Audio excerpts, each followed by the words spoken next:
You're listening to 17 Carat K-Pop, the show that's a little bit of everything with a K-pop twist. Visit 17caratkpop.weebly.com for more information about the show. That's 17caratkpop.weebly.com. Enjoy the show! Hello everybody and welcome back to 17 Carat K-Pop.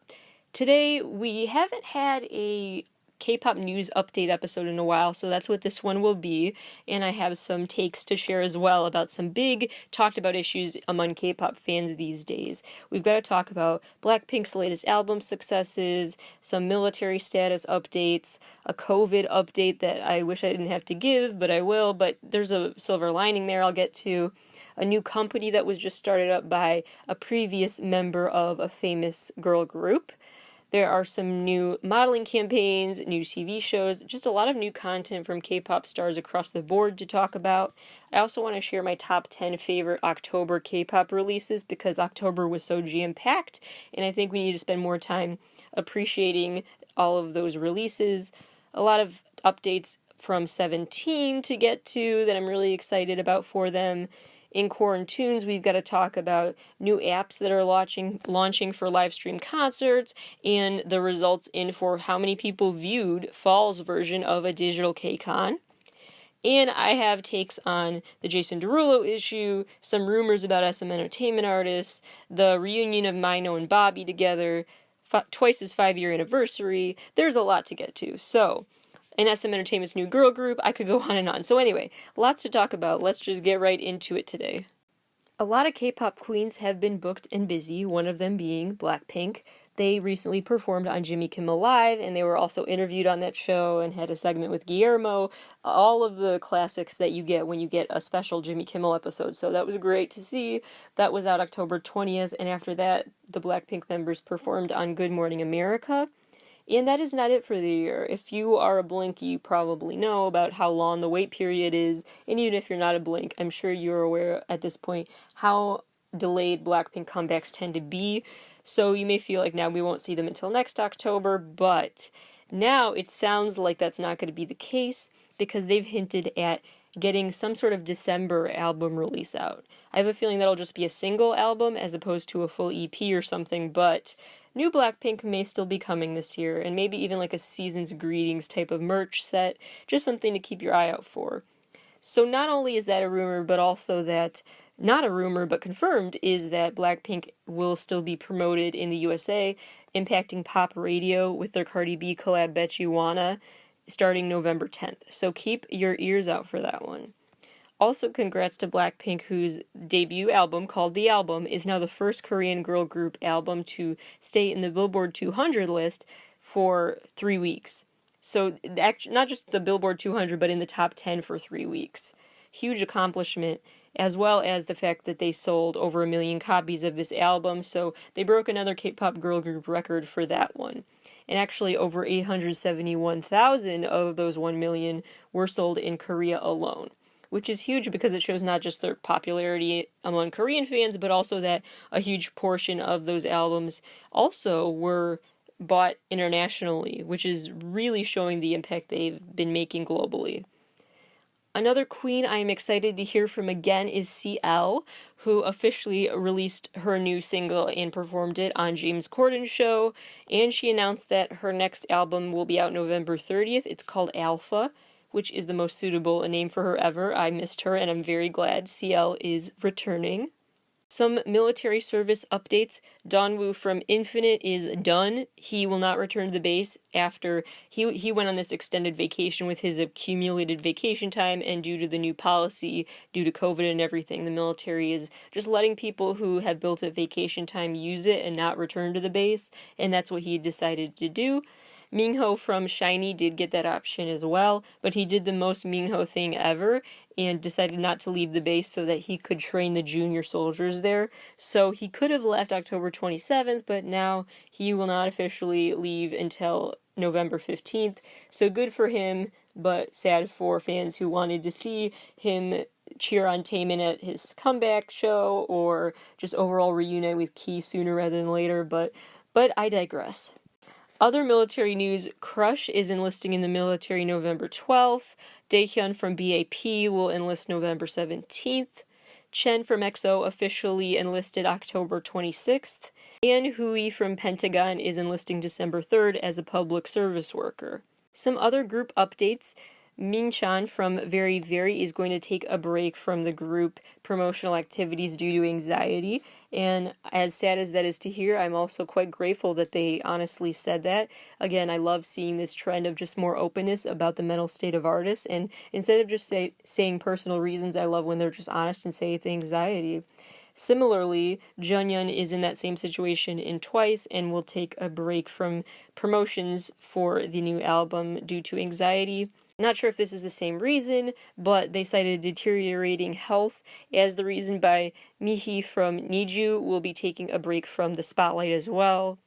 Soojin from G-Idol will also not be participating in their upcoming events due to an ankle injury. There are some other negative and positive news, but also literally negative. So there were 2 members of the video production staff in this building that Ace and Only One of, both boy bands, were in, and those 2 members of that production staff tested positive for COVID-19, so Ace and Only One of all got tested, and all the members came back negative. So thank goodness for that. But Ace is going to be extra cautious, and they canceled their cultural festival performance that was scheduled. They're going to try to be extra cautious right now, which I think is smart.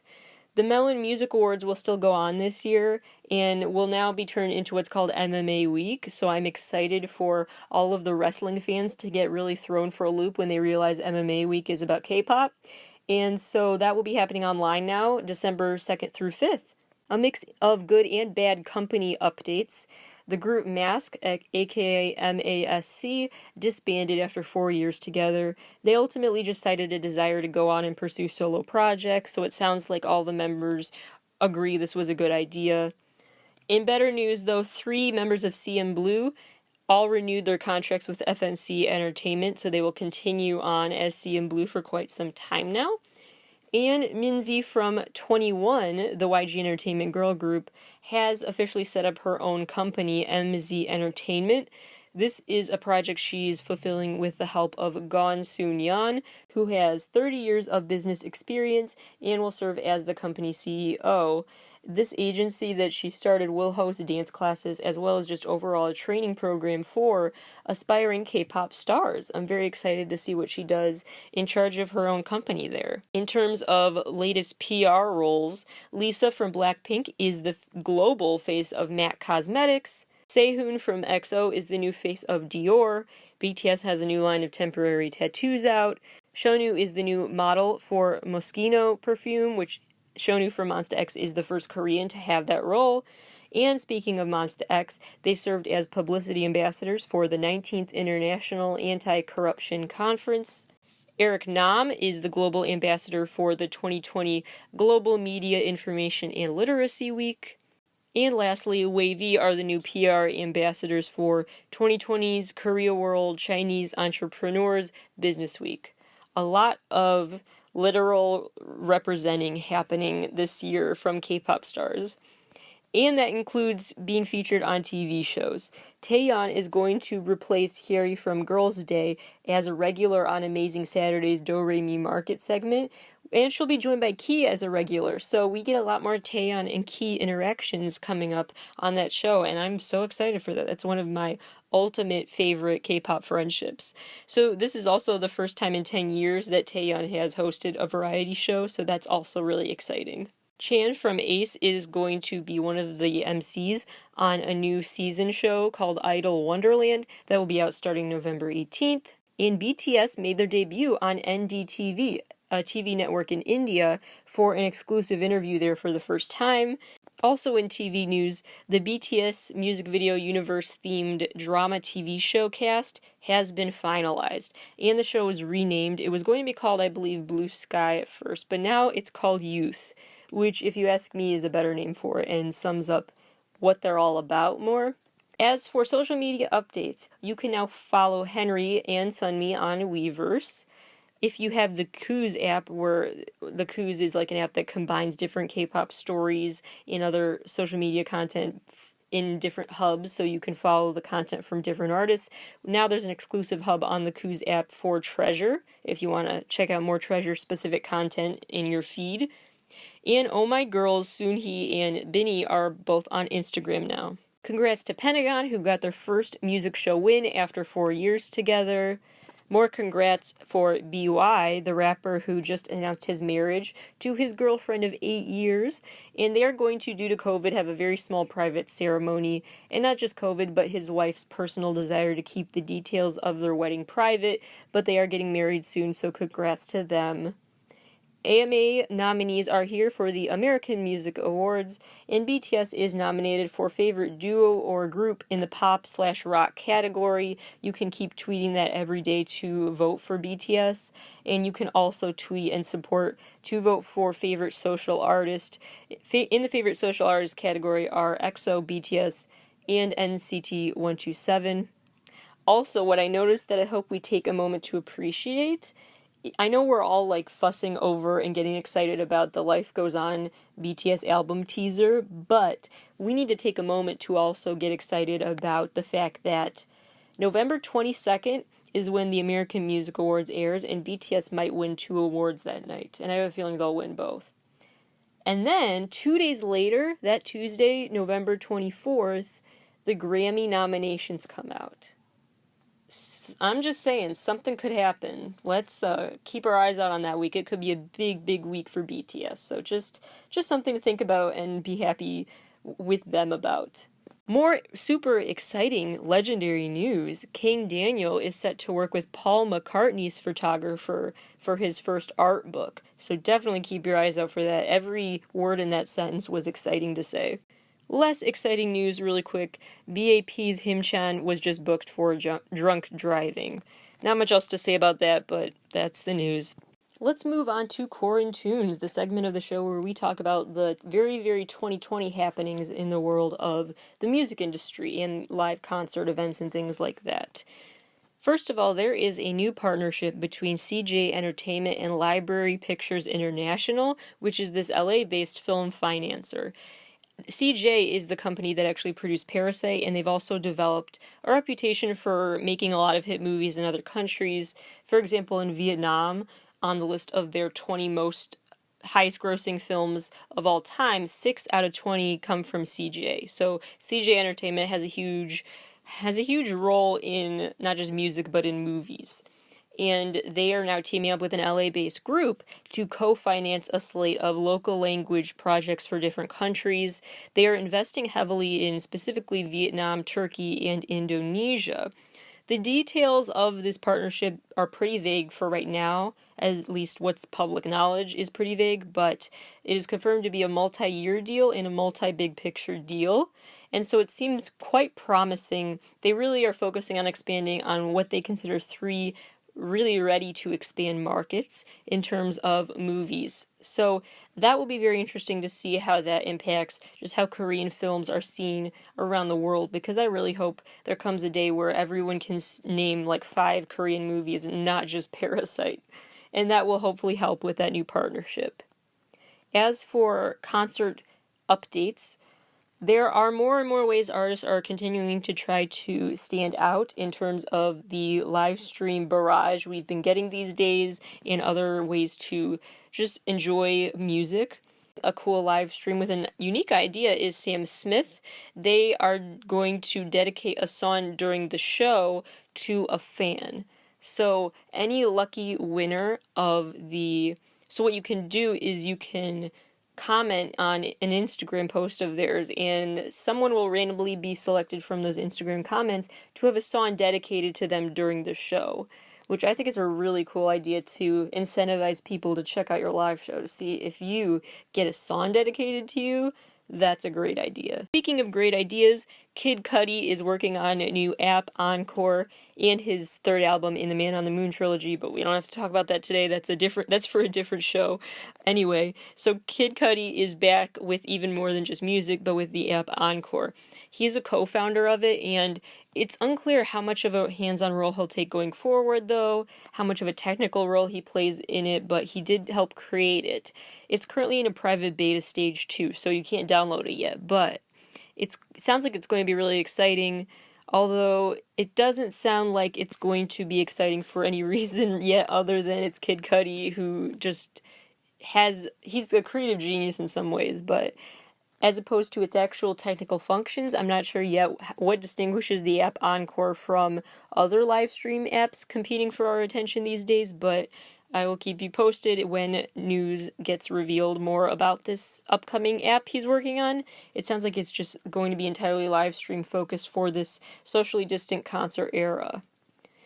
A more, I would argue, bold project idea that may or may not really flop or succeed is this partnership Lady Gaga has with LG Electronics. There's this new LG-specific content channel being promoted with new Gaga content, and it can only be viewed through an LG Smart TV or the FOMO channel app from LG. So you have to have this LG app or Smart TV to watch specific, previously unreleased Lady Gaga content. And this event, quote, will bring consumers into the futuristic front row. So it wants to give you a feeling like you're in a front row concert experience through the comfort of your own home. Sounds like the description of every live stream these days, but it is an interesting strategy. I just don't know how passionate of a Gaga fan do you have to be to actually pay for LG stuff just for this purpose, if that's your case.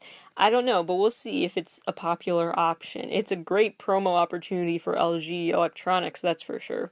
Speaking of great promo, I did a whole episode of this show about how MTV is so great and we're always ahead of the curve in terms of promoting music, and their idea is pretty much getting stolen now. MTV was ahead of its time, and I guess Apple Music is just a little late, but Apple Music TV is now trying to do what MTV used to do with having a channel full of 24-hour music content, countdowns, live shows, and things like that, exclusives. All basically MTV is revived as and rebranded and called Apple Music TV through the Apple Music TV app. So I don't know how popular that will be, but it's a copy of MTV. There's no way around that. I'm not reaching here. So think what you will of that idea. A band called the Texas Gentlemen tried to have a unique online concert experience that was very choose-your-own-adventure. So if you went to that event, there was like an interactive concert film that was part of your entry into the event. So it doubled as promotion for the new album while you walked through this interactive event. And it wasn't really interactive in terms of getting you through like a music video plot or an album storyline, but it was interactive in terms of like your character could actually like virtually go to the bar or go to the exit or go to a certain corner of the stage or whatever. So you virtually attended their show and you got to kind of control some of the action. It was a product of this band's partnership with the brand Adventure, spelled ADVENTR, which calls itself, quote, the world's first smart video platform for unrestrained creativity. It is a very interesting idea for choose your own adventure, like how that might look. In K-pop context, I would love to see like a personal, you choose like the set list, or you get to see your favorite K-pop avatars in it. You choose the music video outfit they wear, or something very, very personal for your preferences for that group or something. There's a lot of ways that could go. I think if any group does that kind of immersive choose your own adventure style, though, it should be Red Velvet, because the Reve Festival should be a literal like theme park we can go to. That could be like the new Animal Crossing for socially distant people who are K-pop fans. So just throwing that idea out there for SM Entertainment to latch on to. More online K-pop specific events to mark your calendars for. Pentagon will have an online event sponsored by Mnet November 29th, 3 p.m. Korean time, which is 1 a.m. Chicago time. The K-Stage concert series from Studio PAV continues. Their latest one will have already passed by the time this episode drops, but just keep your eyes out on Studio PAV because they're doing a monthly series now where they have some rookie artists, or relatively rookie artists, perform as part of a big lineup during each month's show. So this past month it was 7 o'clock, JBJ95, One Team, Elris, and Maddox. So just keep your eyes on them. Super Junior is having a special 15th anniversary special November 7th, EXID Solji is having her first online concert December 19th and 20th. And Oh My Girl has a Powerhouse Live sponsored show November 22nd, 5 p.m. Korean time, which is 3 a.m. Chicago time. The results of the Digital K-Contact event are in. 4.4 million viewers worldwide tuned into the fall version of KCON online. It was 4.8 million over the summer, 4.4 million now, which I'm not surprised by, honestly, because I knew it would still get a huge turnout, but I also knew it would be lower because it was a week in October, people have classes, and it's just in general a busier time for people's schedules. In the summer, it would be a lot easier to go to virtual KCON. So I wonder if they will do another winter one and a summer one, if they'll just keep doing it every season. That is something I would keep your eyes out for and protect your wallet regarding. Stray Kids will have a Beyond Live show. Remember the SM Entertainment Immersive Concert Experience show? They will have it through that Beyond Live app November 22nd, 3 p.m. Korean time, 1 a.m. Chicago time. Their show is called Go Live in Life, so I'm pretty sure you know which 2 albums their set list will focus on.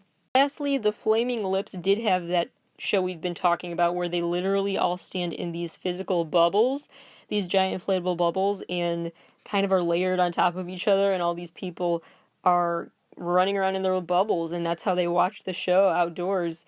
This is a concept that at first I honestly thought it was a cool idea when I saw the pictures of all of the bubbles ready to go for people to step in them and then literally just stand in a bubble for the show. But then I saw the pictures of when people actually did that, and I didn't realize they could physically, jump and, ride in the bubbles and run on top of each other. I didn't know there'd be stacking involved, that you could still kind of, in a way, rush the stage or otherwise have crowds surging, and I felt claustrophobic just looking at pictures. So, actually not as cool of an idea as I originally thought, but they went with it. Sounds like everyone had fun, but not my cup of tea. Not sure if I would do that for my fave. I would do something more unconventional, like a drive-in show. I might be down for that, but for the bubbles, not for me. But what is for me are talking about 17's latest updates. First of all, their latest release was the Home Run choreography version, as well as performances they've had of the Home Run promo from the past 2 weeks from various music shows, which are really fun. They really bring a song to life in a unique way. They are also the new cover stars of 17 magazine.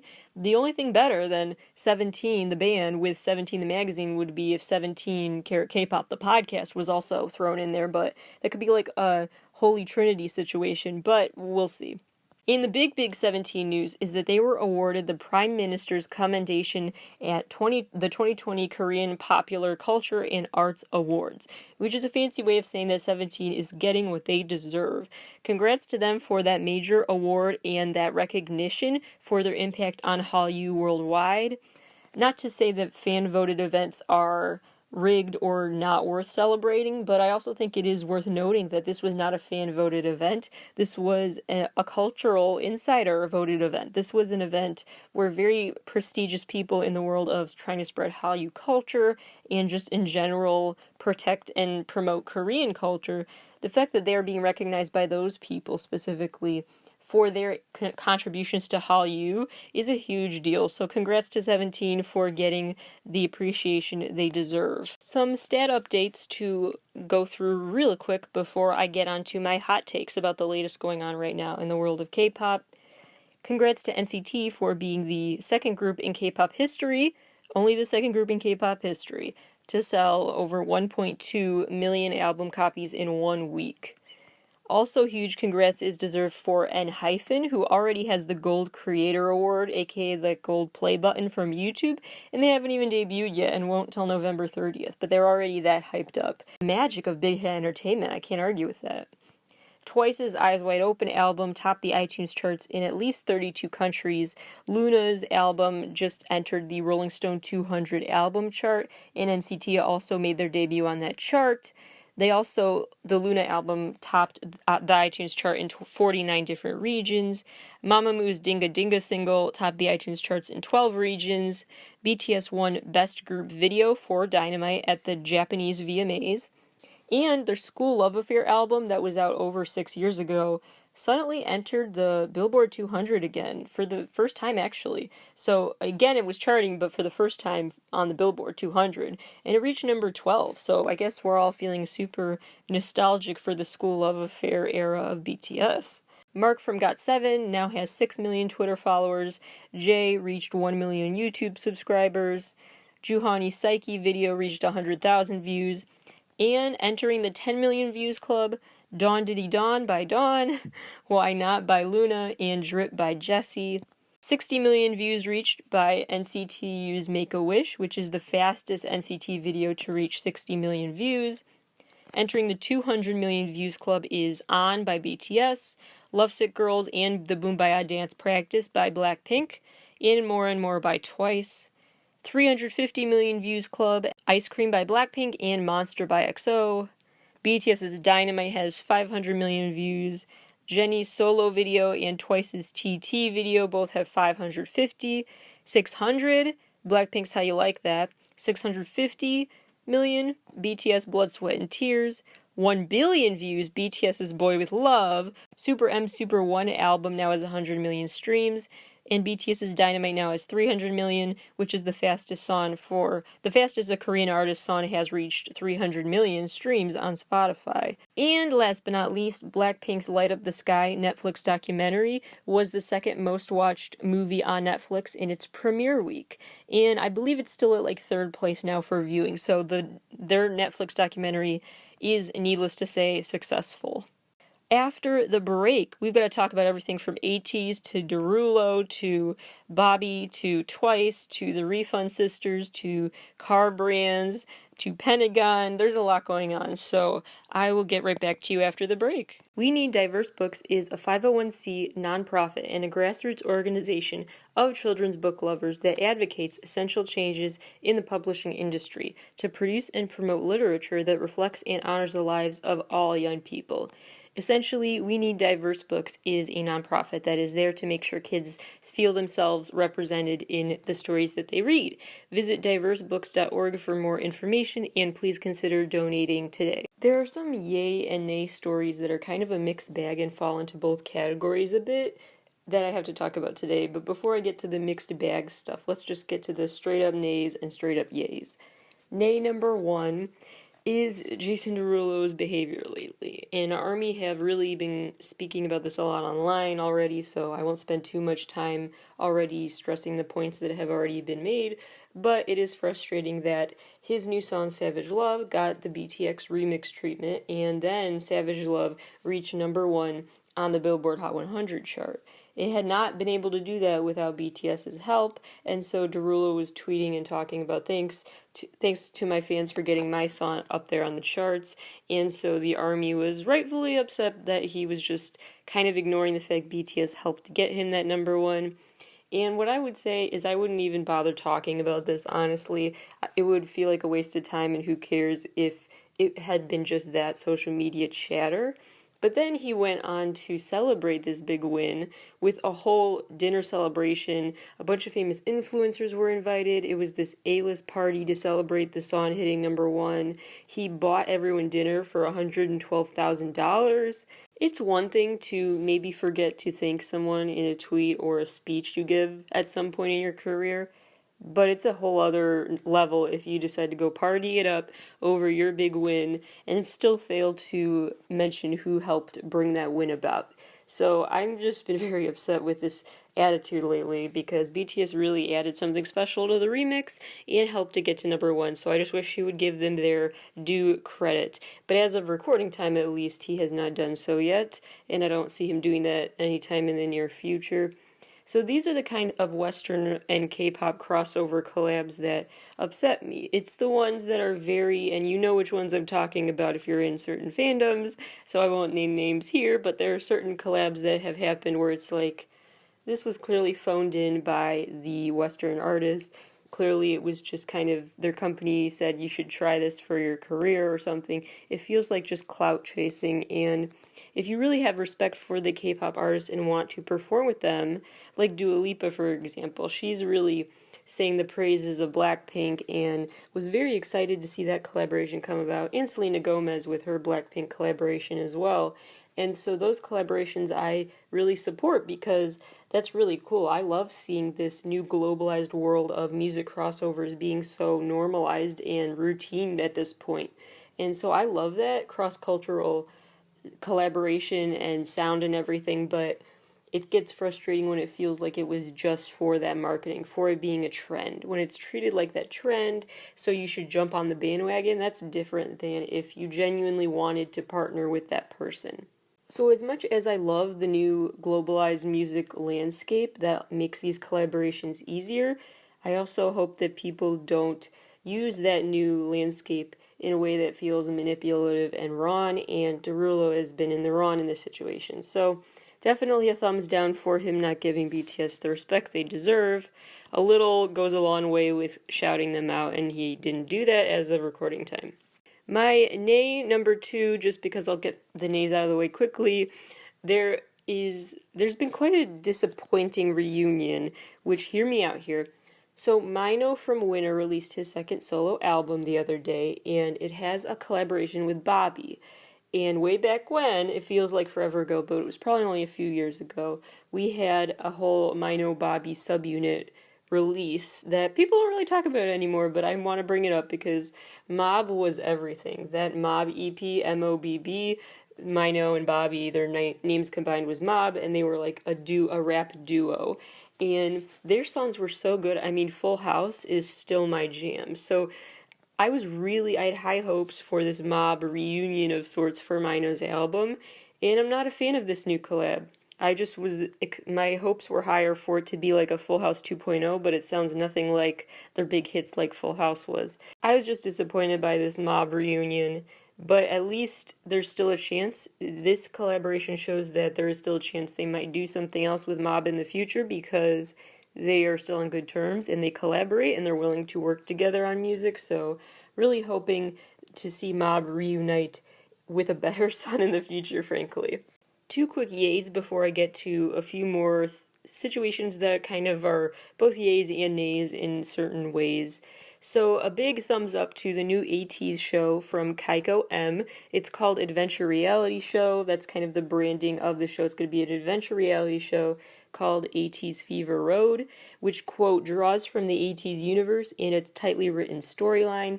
Basically, it follows the journey of the ATEEZ members trying to fulfill these missions that this hooded/masked figure of sorts is assigning to them. They're fulfilling the missions that this masked person is assigning them.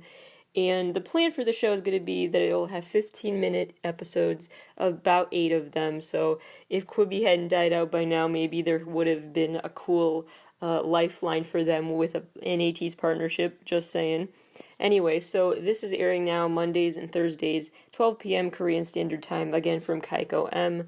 Really excited to see more from ATEEZ's storyline in the treasure hunt of it all.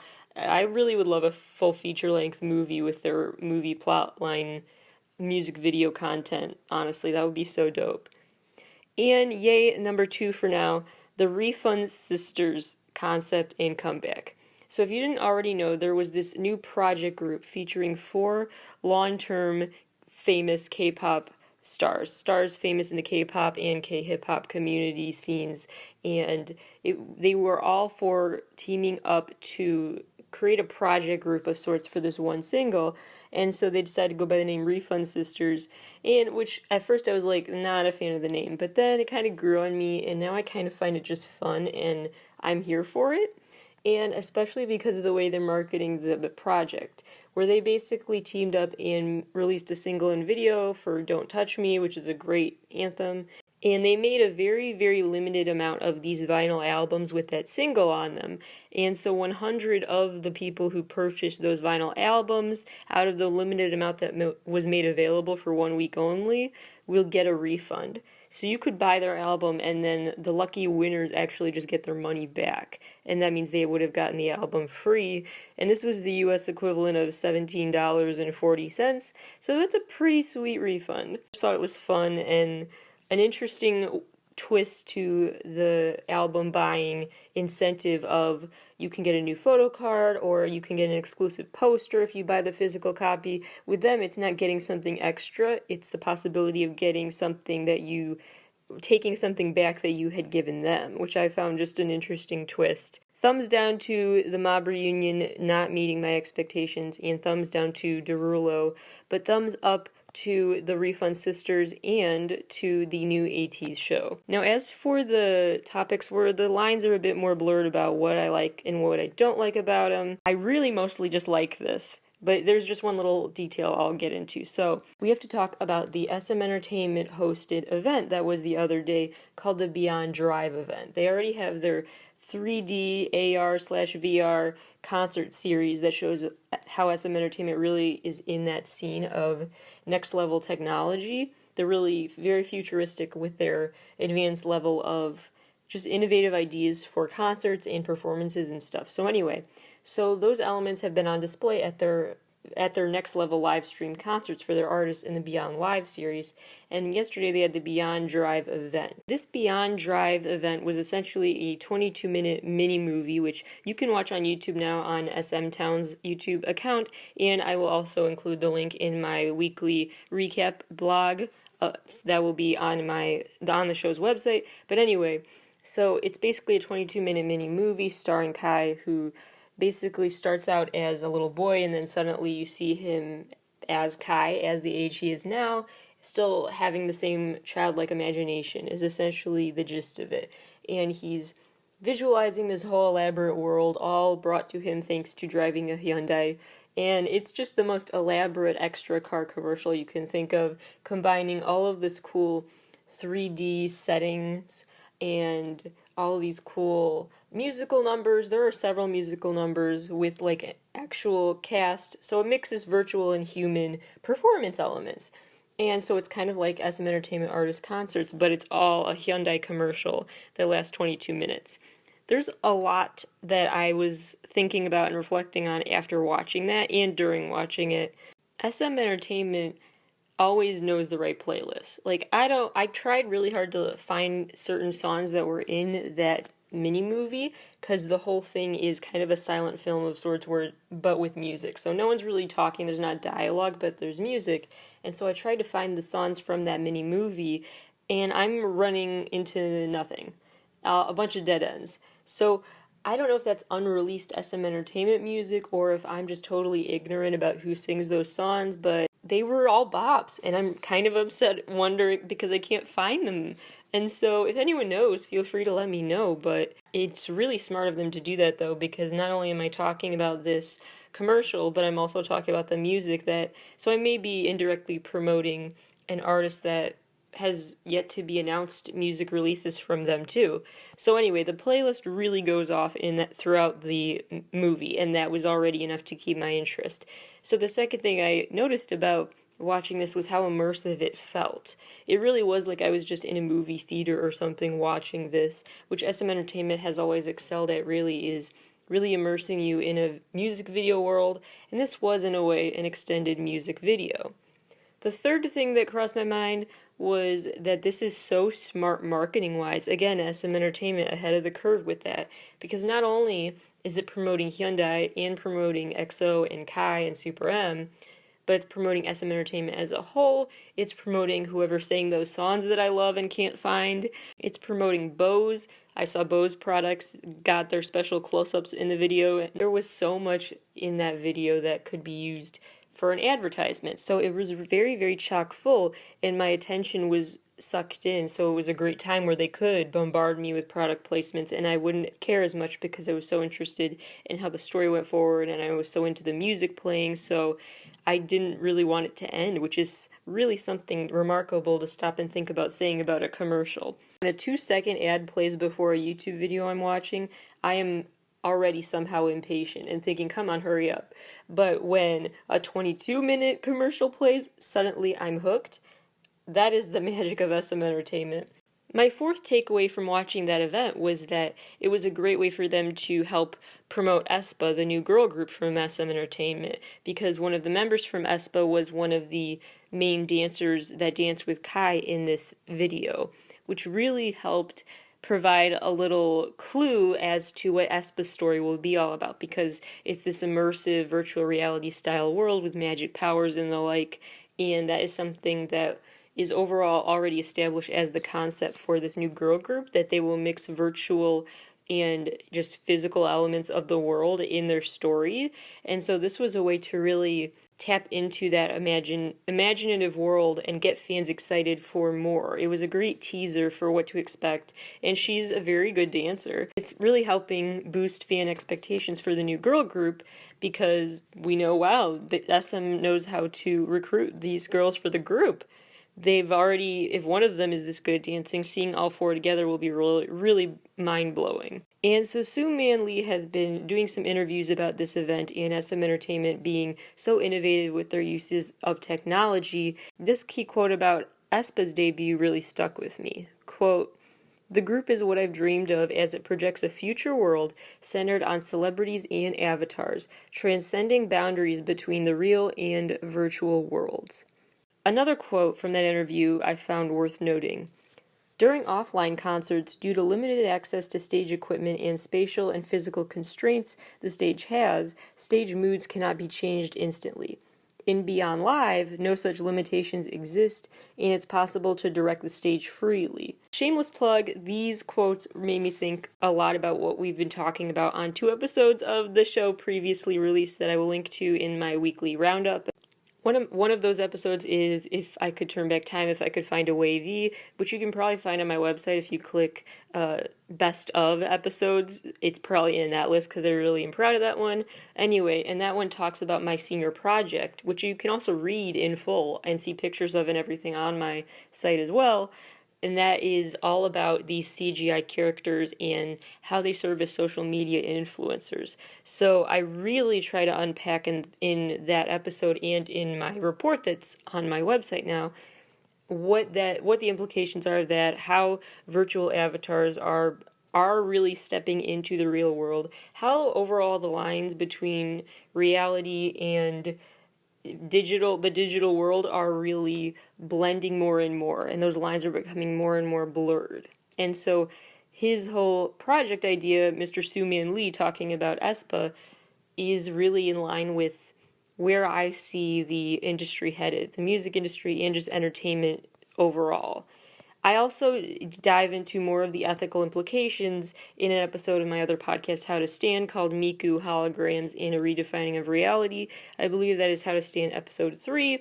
That was the last shameless plug, I promise. But there I do try to unpack what it really means when we talk about blurring the lines between what's virtual and what's not, because there are actually very different conceptualizations of what is even real in a performance, depending on what country you're talking about and the cultural history of performances. So I talk about bunraku, a Japanese form of puppetry that really shows humans on stage with the puppets. And the whole point is they know that the person's there. In the USA, if you're on stage with your puppet, it's viewed as it destroyed the illusion and it ruined the act.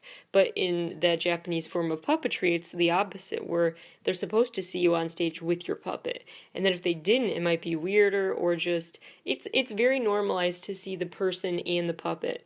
And that is just one example of the many ways that they don't really try as hard to keep up a boundary between who is the face and who is the voice of something. They change how they define what is just an illusion, and the man behind the curtain concept they don't care about in the same ways. So anyway, it's just a really interesting way to think about how something seemingly so objective, like what's real, is still somehow subjective and shaped by culture. So those episodes I would check out if you're into that topic. And that's what this mini movie and this new girl group that has been teased so far is leading me to think about, is the future of being connected with others. And SM Entertainment is always about that, but probably at an accelerated rate due to the pandemic, making it harder to connect and making people be more consciously trying to connect with others. So the mini movie is really, really interesting for a concept and a great way for promotion for the company and for Hyundai. So all around, very impressive idea from a marketing standpoint and just from an entertainment perspective. But the one concern I would have is just from an ethical standpoint, just because there is something a little worrisome about a future where I dive into finding Easter eggs and analyzing and theorizing over a music video universe through the commercial. I really obviously get super invested in K-pop videos and love to find the hidden references and symbolism and dealing with all of that, but something feels wrong about putting that same amount of energy and investment into watching a commercial. So maybe there were some Easter eggs in that commercial, but I actually actively chose not to seek them out because it just feels weird, a future where you become too immersed in a branded product, if that makes sense. I don't know. Just something to think about. But on the whole, I'm really impressed with this idea, and I have a feeling it will be used more in the future, so stay tuned for more mini movie length commercials from SM Entertainment, probably. Speaking of SM Entertainment, I have very conflicted feelings about some rumors that have been circulating surrounding a few of those artists, and a lot of the rumors are, like I said, rumors, and so a lot of it is not really publicly, it's still very murky, the details about what's true and what's not, so I won't spend too much time on these, and I don't know what to say to an extent about them, but here's what I do know about what has happened so far, the first case being for Irene from Red Velvet.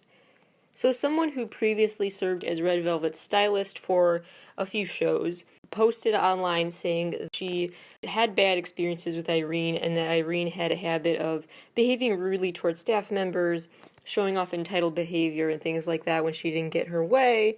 And then a few others posted in support of that comment and corroborating that they had experienced a similar attitude with Irene, which led to fans trying to find all of this old video and photographic evidence of times where Irene was rude and trying to corroborate what was said, and then others were trying to surface old images and videos proving the opposite, and that Irene has always been an angel. So a lot of fan and anti-fan back and forth online about this over the past week or so, and not even just about Irene, but also about other SM Entertainment artists in regarding how they have talked about Irene. So people are trying to bring up all of these indications and comments made in the past by or about Irene about her real attitude.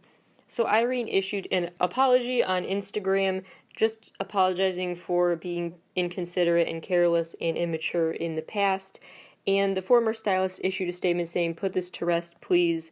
We met in person and had a meeting to just clear the air between us, and they apologized." That's all she wanted was just an apology from Irene and SM Entertainment, and she got that. She just wants this to be put behind her, but there's still drama about this because there was a Red Velvet performance at a cultural festival that got cut from the live televised version of the event because of timing, is what they say. And so fans, of course, are really reading into that, like saying, oh, really? We probably were intentionally going to avoid controversy with Irene, but things get cut from live programs all the time on TV due to just the time of an event. So I don't know about that, but that was what the conclusion some people reached. The stylist who made her initial remarks clarified that she really just wanted an apology. She honestly doesn't want to settle this in court or anything. She's not asking for money or anything else and wants to put this to rest. Fans have been wondering the fate of Irene's first big movie role because she finished filming her debut movie and it was set to be released very soon. And the studios said, nope, no release date change, nothing is changed about that, which I found very interesting because in the time of COVID, it could be very easy for them to just say it was because of COVID that they postponed the release, and then they could avoid heat for overtly saying it was about Irene, but they could still do that if that were the case. So the fact that they are still going ahead with the release date when it could have been so easy to cop out, really to me says something about just how they view it as not worth destroying her career over. Fans have also been divided about Clinique removing Irene's modeling photos from some public advertisements, so this continues to be buzzed about despite the fact that it kind of was put to rest with that in-person apology Irene gave, as well as the Instagram one. The other big SM Entertainment artist with rumors circulating about him lately is Chanyeol from EXO. A former girlfriend has recently claimed that he was cheating on her throughout their 3-year relationship, and she included photographic proof and a lot of detail in her recollections of what happened. So fans really are getting into decoding mode because of all the detail that either doesn't add up or just seems weird. Like, why are you adding this level of specific detail? That's something that people do to create a convincing lie. And then people are trying to look at how much of the picture proof was false, looks like it was photoshopped, things like that. Some fans even resurfaced some old photos and images from Chanyeol, just talking about here is proof that those photos were fake because here he was on this day, or here's what he was like then, or all this different stuff to point out how those photos may have been photoshopped. SM Entertainment's official statement on this matter was that there would be no official statement, which is pretty routine for them when it's something to do with the artist's private life and not their career necessarily. SM Entertainment kind of stays out of it. And Baekhyun from EXO did speak up kind of in defense of Chanyeol, but just subtweeting about it by saying, swat away those rumors, basically, was what he was alluding to and how he phrased it. This really got me thinking, both of these instances, because SM Entertainment recently partnered up with a group of 10 high-powered lawyers. And so they are really going to task now with prosecuting malicious commenters who are defaming their artists. This is a very routine thing in the K-pop world, but SM Entertainment, it's newer for them to take a strong stance in that way. And so that just led me in a lot of thought. So this is kind of, I'm not really voicing much of an opinion on about what I think is photoshopped and what isn't. I have my strong opinions, but what I'm really interested in talking about and thinking about is the implications for the future of artists with rumors around them for SM Entertainment specifically, because now suddenly there's this hardline stance SM Entertainment will take mixed with a comment that is essentially just no comment when commenting on their artist's personal life. So it just made me wonder the pros and cons of really going for prosecuting and punishing fans who defame artists. In the USA, all press is good press is the phrase, and so this may seem very odd, but not in every country is all press good press, and so you could ruin your career, or you could ruin someone else's career with false rumors. The stakes are higher then, and so that just got me wondering, is it better for K-pop stars' rumors about them to just go unaddressed so that we can just move on and stop talking about it, and it will just be forgotten about and people will get bored of it and the company just pays it no mind and doesn't give the rumor spreaders the attention they want? Or is it better if they prove that if you do what those rumor spreaders are doing, there will be consequences? Does it show a lack of consequence if you ignore what they do, or is it better to ignore what they do? And I don't really have an answer. I've been thinking about both ways to look at it lately, so just something I thought was worth noting to think about. So to sum it all up, my nay 1 goes to Jason Derulo, my nay number 2 goes to this Irene controversy, nay number 3, the Chanyeol rumors, nay number 4, the mob reunion that didn't meet expectations. My yay 1 is the new AT show, yay 2, the Refund Sisters and their concept, yay 3, aespa, the new girl group coming from SM Entertainment, yay 4, the Hyundai virtual Beyond Drive event for the most part, and my last yays have to go to congrats to Twice on their 5-year anniversary, and congrats to Monsta X, who have now officially been a band for about 2,000 days. We will have a lot more to say about them later this week in a Monsta X dedicated episode to dissect the new album and update my theories and timeline and everything. So very excited to release that later this week, but let's go back to talking about Twice for a second. They held a special live stream to celebrate their 5-year anniversary.